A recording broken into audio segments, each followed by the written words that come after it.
Alors nous voici en présence de monsieur Arnaud Grandjacq qui vient nous rencontrer sur le territoire de notre commune de La Plaine-Tarentaise.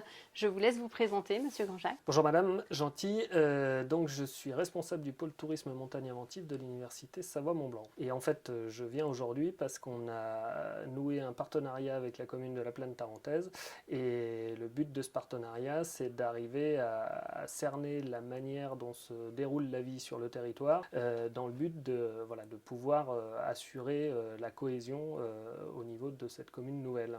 Merci beaucoup, nous en avons grand besoin. Et est-ce que vous pouvez nous parler de comment va se dérouler cette étude? Oui, alors cette étude, elle va se dérouler de façon assez classique pour nous, en plusieurs phases. En fait, on débute toujours à l'université par une phase de lecture, c'est un peu notre métier, ce qui fait notre marque de fabrique. Donc cette phase de lecture, dans le jargon, on appelle ça revue de littérature, ça veut dire qu'on va lire principalement des articles scientifiques, mais aussi des ouvrages sur les thématiques qui sont celles qui nous concernent sur le projet. Donc là, c'est un travail qui est en partie masqué, parce qu'on a commencé à le faire depuis quelques mois. Et donc, on va essayer de s'alimenter au travers de ces lectures et on va essayer de comprendre ce qui se passe sur d'autres territoires qui peuvent rencontrer, si ce n'est les mêmes problèmes que vous, mais des problèmes qui sont potentiellement similaires. Et donc, ça va commencer à nous mettre en chemin voilà, et à nous permettre de réfléchir à toutes ces questions-là. Donc, voilà la première étape. Ensuite, on a une seconde étape là qui est en train de débuter depuis quelques semaines. C'est une phase d'enquête de terrain. Donc là, ça veut dire qu'on se rend sur le territoire et on va à la rencontre des différents acteurs pour essayer de saisir leur point de vue, leur représentation sur le territoire, leurs pratiques, etc., etc. Donc là, cette fois-ci, il s'agit d'être au plus près des réalités territoriales et en l'occurrence des réalités de la plaine tarentaise. Et puis, donc ça, c'est une phase qui va durer plusieurs mois parce qu'on a décidé de l'étendre au maximum pour avoir des représentations qui ne sont pas forcément liées à des questions de saisonnalité, etc., etc., vous voyez. Et enfin, on terminera sur une phase qui est une phase de recommandation parce que le but du jeu pour nous, c'est pas simplement de vous livrer un état des lieux en tant que tel, mais c'est quand même de pouvoir vous accompagner un peu dans cette démarche et dans cette réflexion sur la cohésion de cette commune nouvelle.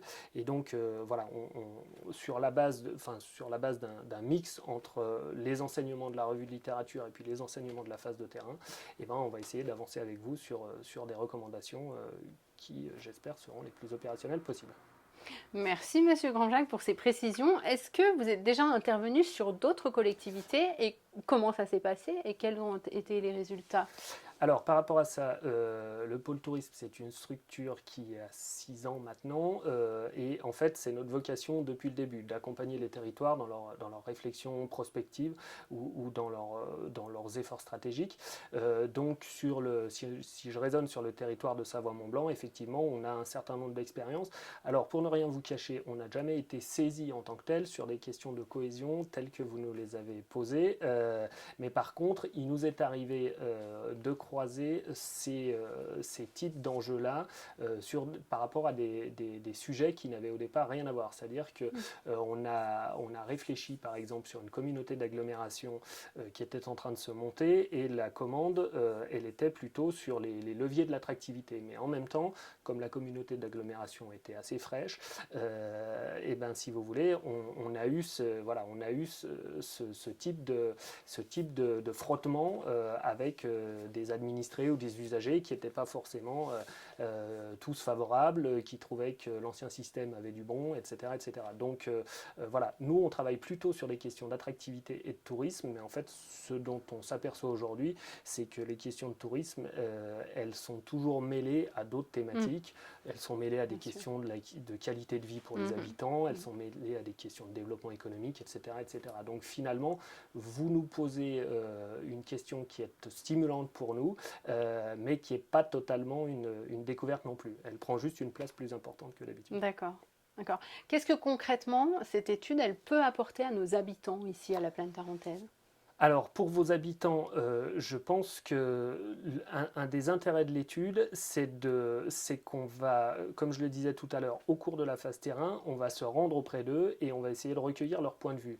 Donc, par rapport à ça, ce qu'on va chercher au travers d'un contact approfondi avec les habitants, c'est qu'ils puissent nous dire une nouvelle fois, la manière dont ils vivent à la plaine tarentaise, ce qu'ils font, ce qu'ils ne font pas, la façon dont ils voient leur territoire au présent, mais également à l'avenir éventuellement, et de ce point de vue-là, qu'ils puissent vraiment faire émerger les enjeux, les thématiques qui leur semblent prioritaires, et éventuellement aussi leurs attentes et leurs besoins. Donc par rapport à ça, en fait, on attend que les habitants puissent nous aider à identifier voilà, des thèmes ou des attentes qui n'ont pas encore été captées jusqu'ici par l'équipe politique ou par d'autres organismes. Vous avez devancé ma dernière question, c'était justement vous, qu'attendez-vous des habitants? Et puis, j'ai envie de dire, qu'attendez-vous des élus aussi de la plaine tarentaise pour vous accompagner dans cette mission? Alors, ce qu'on attend des habitants, c'est qu'ils répondent favorablement à nos demandes d'entretien. Et par rapport à ça, ce qu'on attend aussi de leur part, c'est le plus de franchise possible. Oui.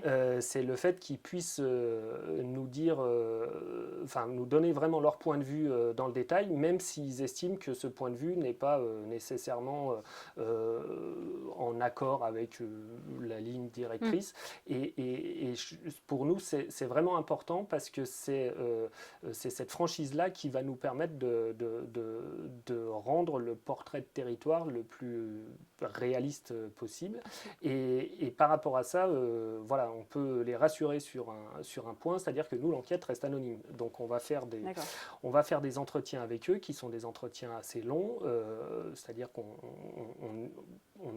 envisage de faire des entretiens qui durent plus d'une demi-heure pour avoir vraiment le temps de comprendre pourquoi est-ce qu'ils nous disent ce qu'ils nous disent et comment ça se fait qu'ils en sont arrivés à développer ce point de vue.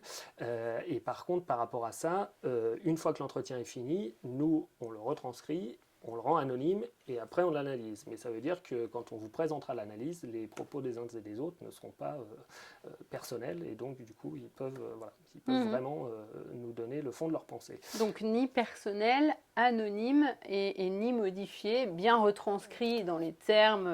Tout à fait. Alors voilà, ça c'est important peut-être de le préciser. Là, on est complètement sourcilleux de ce point de vue-là. Oui. Et on ne va pas rentrer dans les détails de la retranscription, mais pour retranscrire un entretien, c'est très long et on s'oblige à le faire parce que pour nous, la question de la formulation, elle compte finalement plus que la tonalité de la réponse. C'est-à-dire, c'est pas si vous me dites oui ou non, c'est pas forcément ça qu'on va retenir, mais c'est plutôt la manière dont vous allez justifier votre oui ou votre non qui pour nous va faire du sens en fait. Et derrière chaque élu, il y a un habitant du territoire, donc peut-être que ce qu'on attendra des élus, c'est qu'ils puissent nous donner une vision combinée en fait entre leur vision d'élu et leur vision d'habitant si elles ne sont pas totalement alignées l'une avec l'autre.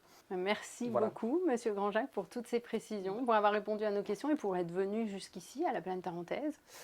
Eh bien, merci à vous. Merci.